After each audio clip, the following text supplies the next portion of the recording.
Again with Adam Jardy on deck. Steve. Hey, Coach, just a quick question. Obviously, Iowa coming in a lot the same situation you guys are, very urgent situation for both teams. Just what do you see out of Iowa, I suppose, from what you guys have scouted about them?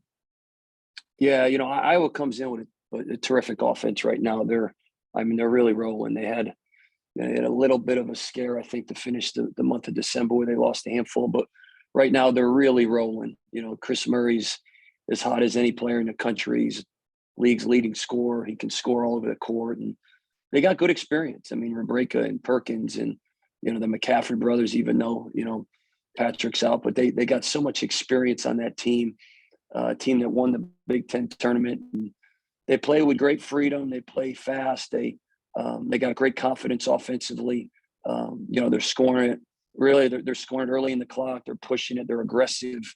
I think a lot of those things, for us, we're going to have to address defensively, and I'm excited to see kind of how we respond to the week of practice. And just Justice for you guys is kind of a cornerstone type guy, and he seems to be really kind of scuffling right now. What can you guys do to help him work his way out of this mini slump, I guess, and maybe get him past some of the frustration he's dealing with, I guess? Yeah, it's frustrating for him. I think we're all frustrated for him. He's put work in. He deserves to obviously play better on game night. But what we tell all of our guys, when adversity hits you, you have to dive into the team. You have to lose yourself in the team, and good things will happen. You'll respond. You'll play better. He had a great day of practice yesterday. I think we're going to challenge him. You got to take the kid gloves off a little bit in January and February, and you got to play well. And he knows that. He's putting the time in, and he's going to bounce back.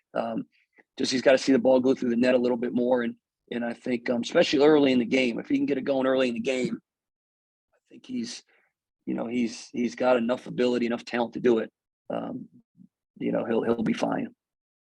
Thanks. All right, we'll hop over to Adam Jardy with Patrick Murphy on deck. Adam. I apologize. I realized I wasn't on mute there. Hopefully my typing wasn't too loud. Mike, thanks for doing this. Going through this stretch here with 5 straight single-digit losses, like what is the key when you are consistently that close? And I know each game is different, each situation is different, but do you see there being some kind of commonality there that somehow you guys need to find a way to shake off, that the next time it is a single-digit game, you're on the other side of it? Yeah, I think just the overall 40 minutes is kind of what we're talking about. I know sometimes it's easy to pick up a bad call at the end of the game, or a tough shot a kid hit, a turnover here and there. Like those are the obvious errors. But I think the stretch of 40 minutes is what our focus is. And I think if we can clean up a couple offensive mistakes and a couple defensive mistakes in each half, this 5-game swing is a little different. And there's no magic formula, with young guys. It's a process, and we believe the growth that they're making is good. We believe that the adversity they're seeing right now is gonna benefit them. It's just painful. It's painful being in it. There's no doubt, and there's no hiding it.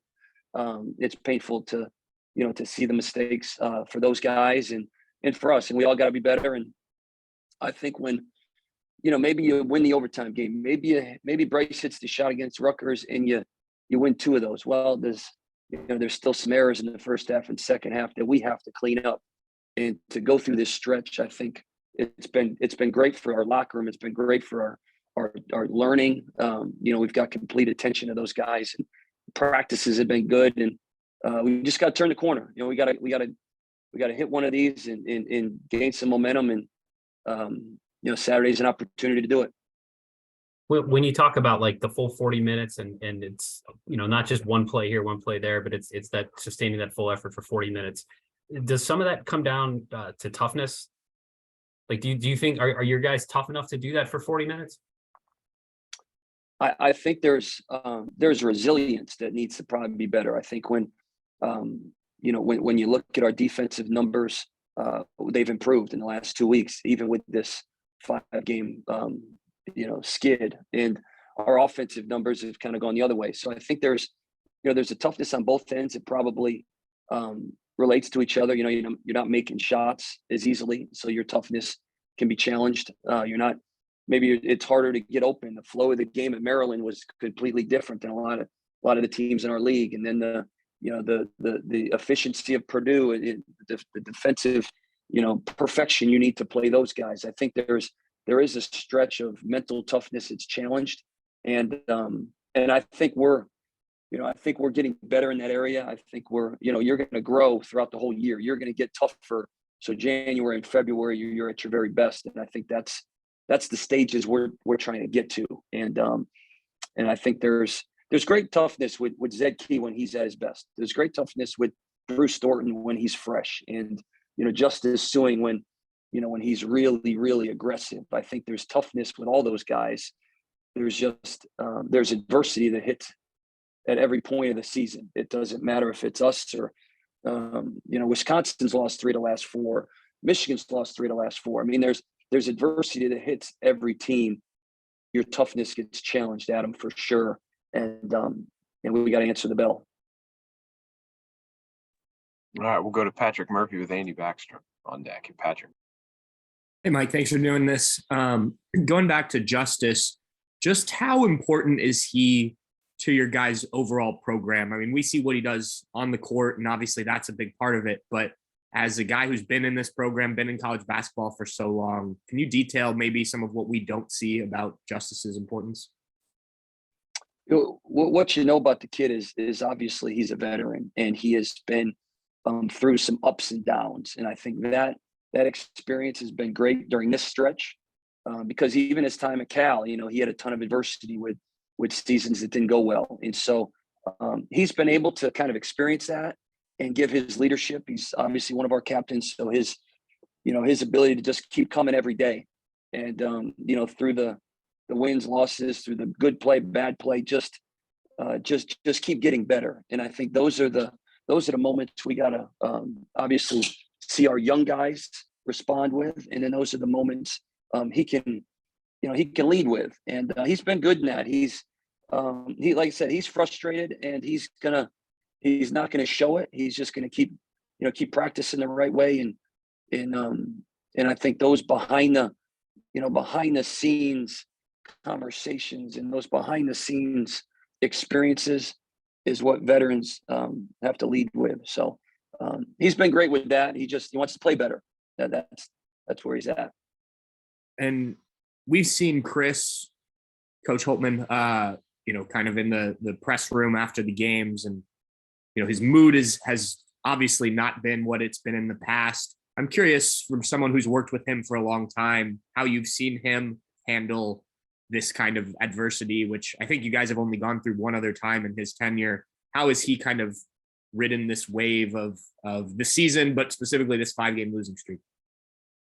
Yeah, Coach he's a teacher, and he's a positive soul. So everything in the office and in the locker room has been about getting better. And I keep going back to that term, just getting better. And if that means shooting it a little better, sharing it a little better, being a little better in film, our leadership being a little better, he's asking those guys to be a little bit better each day.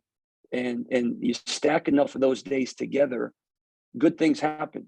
And you practice well enough throughout a 1 week, 2 week stretch, you will play better. And that's our focus right now, is just keeping the guys positive, keeping us together. And he's doing a great job with it. And it's not easy in his seat. He's making decisions, and he's clearly preparing, and he's leading this program. And if we can focus on the good things, our offense, and our offense has been what we've hung our hat on early in the season, and now we're hanging our hat defensively. And so we're really positive with the growth we've made defensively, and we're really positive with the growth we've made with Tanner Holden, and Zed's starting to get healthy, and Isaac Likely's back, and we're looking at the positives moving forward. And we got a great stretch, 15 more games in league play, and let's respond to it. All right, we'll go Andy Backstrom with Stephen Kishba on deck. Andy. Gary, I got probably about 2 more because I got to run to a meeting if that's okay. Sounds good. Let's go one each from Andy, Steven, and Whitney. You mentioned how fast Iowa plays. How do you account for that tempo? And has the approach changed given the offensive struggles recently? Like, are you comfortable getting in a track meet with these guys? Or do you feel like it needs to be more on the defensive end this time around?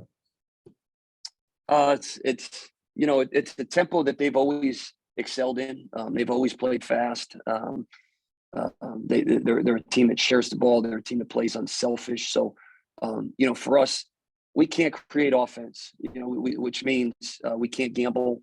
We can't foul. We have to be solid in our principles. We have to clearly have a great matchup with Chris Murray.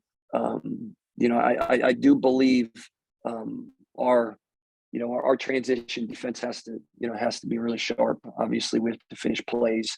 We're not going to change what we do. It's that's not going to be the case.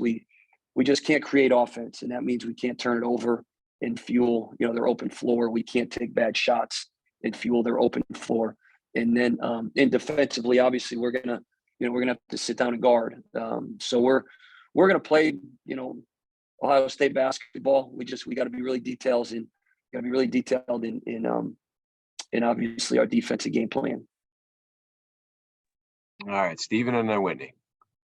Hi, Coach. Thanks for the time. Usually when we're discussing losing streaks, we hear a lot about what you can change in game plan, but obviously that there's a psychological aspect to it as well. How are you guys like handling this losing streak, and like what's the psychology behind handling a losing streak, and just how do you think you can break out of that? I wish I had all those answers. We'd be in a better place. The answers that I will give you is we're really diving into us. We're trying to show them when they're their very best, this is what it looks like.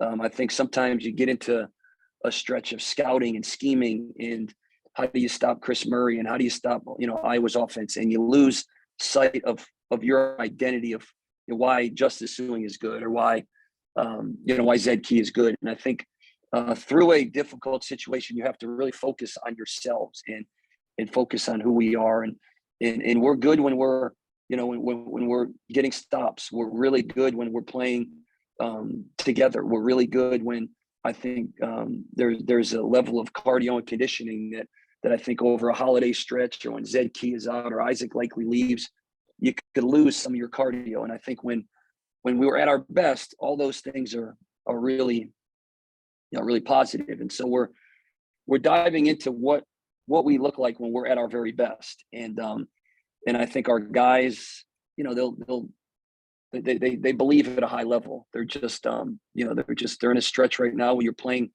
a couple teams that are, they're just better than us on those nights, and we got to be better moving forward. All right, we'll finish up with Whitney. Go ahead, Whitney. Hey, Mike, thanks for this. Real easy question, maybe not an easy answer. Do you feel like when you guys get that win, the floodgates are going to open and it's just going to really click? There's some truth to that. Yeah, I think, you need success. You can't just give a guy confidence. I wish you could say, hey, you're Justice Suing, here's confidence, or Isaac, here's confidence. You can't just, that's unrealistic. You can't just give a player confidence. You can't give a team confidence. It has to be experienced. And so the win will certainly take a little pressure off their shoulders, and it'll open up a little bit more of that confidence that they need to feel through winning and through success. And so we just have to keep believing, keep coming, that you get enough stops, you make enough shots, you share the ball enough, the good things will happen. And I believe when we find the next win, and hopefully it's Saturday, hopefully whatever it is moving forward, you can't guarantee it, but when they find that success, it's going to be well-deserved, and we're going to move forward and just build on the next one. So I think there is truth to that. Yes. Thanks, Mike. Awesome, Coach. Thanks, guys. Appreciate you. Yeah. Have a great weekend. Hopefully we see you guys at the game, and thanks for the time. Yeah, thanks a lot, Coach. Thank you, Coach. Thanks, Mike. Later.